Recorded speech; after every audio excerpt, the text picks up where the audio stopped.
presidential campaign now. Vice President Kamala Harris is working hard to regain support among a key demographic, black men. While Harris was supported by nearly 80% of black voters in a recent New York Times Siena College poll, her margins fall short of the 90% that President Biden received in 2020. And that gap, made up of mostly male voters, could be critical in this election. In an interview on the hip-hop radio show The Breakfast Club yesterday, Harris made a direct appeal to black men, saying they would benefit from her plans to boost the nation's economy. Whether it be a barbershop or a restaurant, one of the big issues facing black entrepreneurs and black small businesses is access to capital. Because unlike my opponent, who got handed $400 million on a silver platter and then filed bankruptcy 6 times, don't forget that, calls himself a businessman. Not everybody has access to the capital, but we know in the community we do not lack for ambition, aspirations, dreams, hard work ethic. Joining us now is Cliff Albright, co-founder and executive director of the Black Voters Matter Fund. Thank you for taking the time to be with us today. Based on these poll numbers, why does it appear that some black men are turning away from Kamala Harris? Yeah, good morning to you. Well, luckily, I happen to be somebody who's out in the streets talking to folks all the time. And so, you know, my perceptions aren't really based off of the poll numbers, and definitely not the poll numbers in the New York Times Siena polls. Keep in mind, these are the same people that told us there was a red wave coming all throughout 2022. It doesn't match what we're seeing and hearing in the communities, right? She's going to get more than 78% support. She's going to be up around the 90% support. She's going to be up around 93, 94 from black women. She's going to be around 85, 86, maybe even 87% of black men. That's what our experience is telling us. The same way that we've been told that there's low enthusiasm, and yet I'm sitting right here in Georgia where yesterday we set a record for first day early voting. And so again, you can't take everything that these polls say. You know, you got to trust the people that actually do this work and are talking to real people, because at the end of the day, polls don't vote, people vote.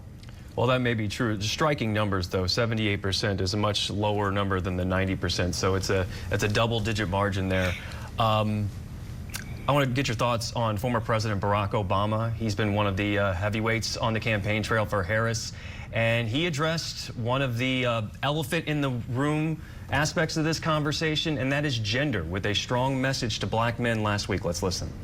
Speaking to men directly, part of it makes me think that, well, you just aren't feeling the idea of having a woman as president. And you're coming up with other alternatives and other reasons for them. Pretty blunt there, not comfortable with a woman being president. How much truth do you believe is behind that comment?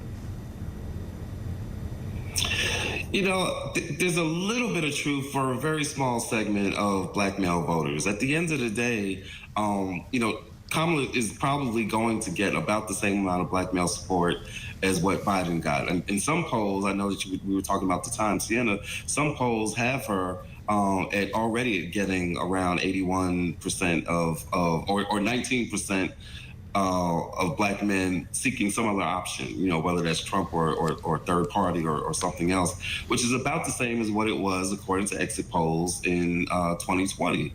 And so, you know, there's a certain segment of black men and black voters altogether that are going to vote Republican, because that's what they do. Like, they're conservative. They've been conservative not just for this cycle, but for many cycles. But there is a small segment, again, a very small segment. So you don't think anything has changed? That might be thinking about the gender issues. You're completely disputing the polls. You don't think anything has changed, because the numbers suggest there is something about the Democratic ticket this time around that is not as appealing, even though it's still a big part of why Democrats win election. It's not as big as it has been, and Trump is making inroads. Again, it doesn't match the experience. One is not matching some polls, because there are other polls that have been done by other groups like Hit Strategies or by Cornell Belcher that shows that the numbers don't look the same as what some of those polls like Times Siena are saying. So there are multiple polls out there that are giving different perspectives.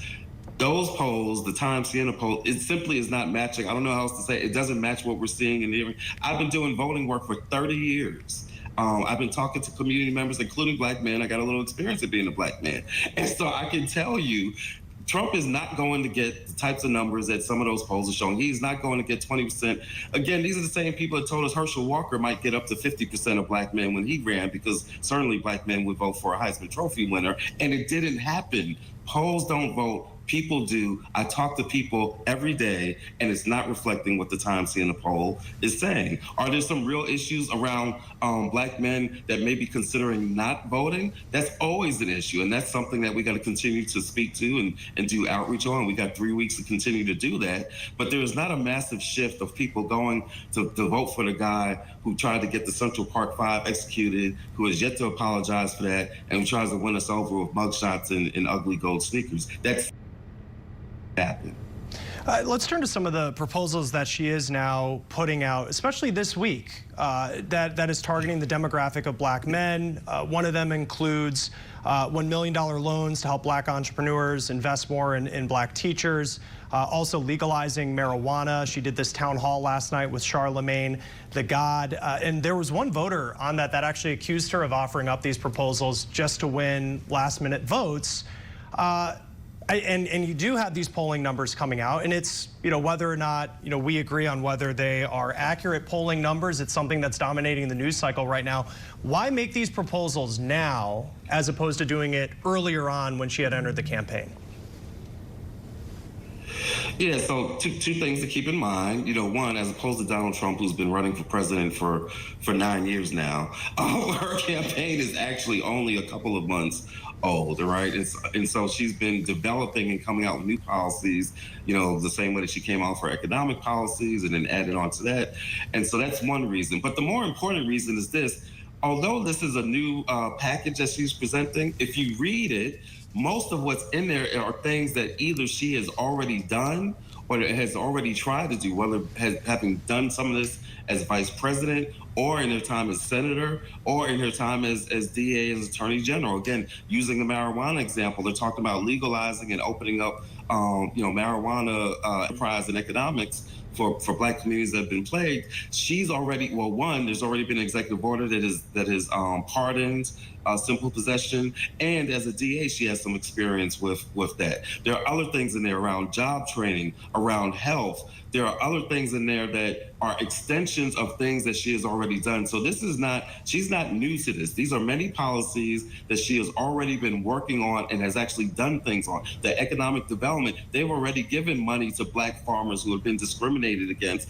So what they're proposing is an extension of some of that, extending access to capital to other businesses beyond black farmers, and loan forgiveness to other businesses beyond black farmers. So this is not all completely new stuff. So the people that say, why is she just now doing it, would be surprised to learn that much of this has already been worked on over her entire career. There's a whole track record, and again, you compare that track record to the person who refused to rent to black potential renters, and the person who is trying to have absolute immunity for police. There's a stark contrast in these policies and in the track record. It's just interesting timing is all, that she's coming out with these proposals now, or at least reintroducing them at a time where she is seeing dwindling support in the polls.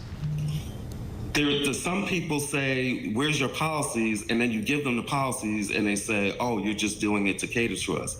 What do you want? Like, what are we talking about here? Right? Because if they didn't want to see the policies, then they shouldn't have said, show us the policies. And then when you show the policies, you either have to deal with the substance of the policies or you don't. And you have to deal with what is the other side offering. Donald Trump has no plan for black men other than giving police absolute immunity.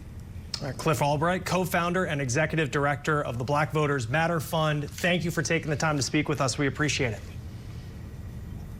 Thank you.